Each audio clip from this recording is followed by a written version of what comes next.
Here we have two resources. We'll pretend each one is a row in the database. We'll call them resource 1 and resource 2. My transaction will come along and get a lock on resource 1.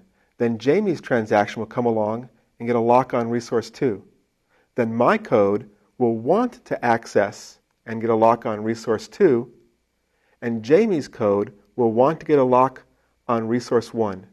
And together we're deadlocked. Neither of us can move forward. We're both blocked by the other. One of my personal pet peeves is when there's a tie score in a football game and the sports announcer says the teams are deadlocked at 7-7. That's totally bogus. They're not deadlocked at all. They're just tied. A deadlock is when both sides are waiting for the other and you really are locked and can't get out of it. It's like a fatal embrace kind of situation. So in a deadlock, there's one resource, we'll call it A, and a second resource, we'll call it B. And process 1 has an exclusive lock on A and wants to get a lock on B. But process 2 already has an exclusive lock on B and is wanting to get a lock on resource A. So both of them have to wait for the other to finish to continue. And so since neither one of them can continue till the other one finishes, they're deadlocked and there's no way out of it. Somebody has to give up. And that's not going to happen in a football game, which is why the sportcasters are bogus when they say they're deadlocked at 7-7. Here's our SPID52. It's already in OBX Kites database. SPID53 is in OBX Kites database.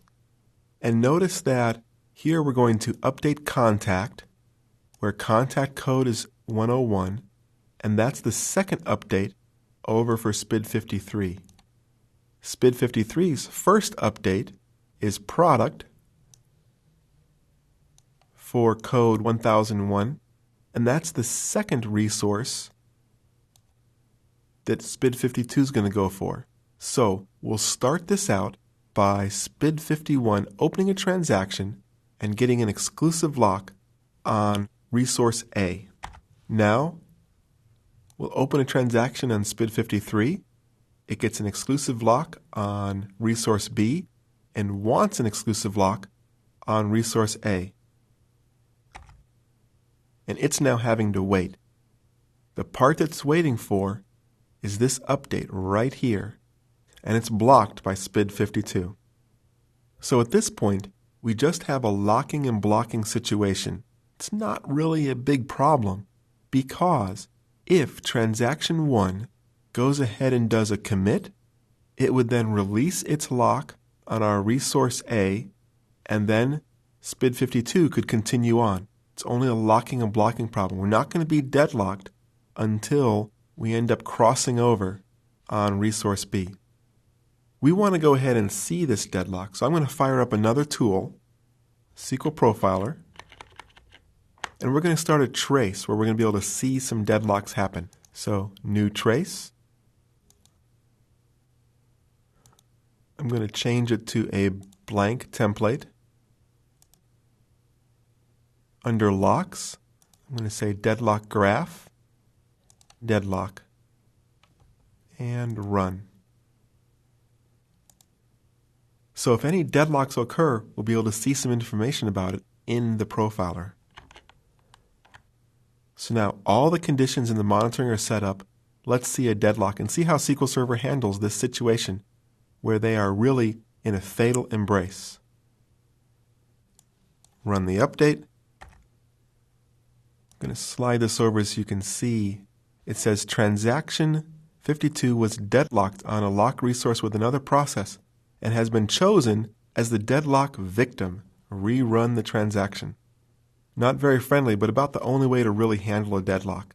Because this is an error message, you can actually trap this with a try-catch and then retry this transaction in code, which is probably a cool thing to do. Let's go back and see what Profiler saw about this deadlock.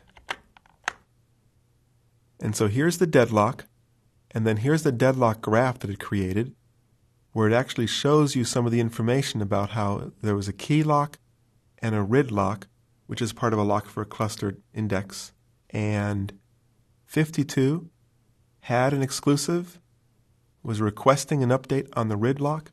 53 had an exclusive here and was requesting an update, and they were stuck. And that was the deadlock. So, ways to prevent deadlock: keep your transactions short and tight, and try to access your resources in the same order. Instead of one stored procedure doing A and B and the other one doing B and A, if they both access them as A and B, then you'll just have locking and blocking until one finishes. And then use good error handling in your code.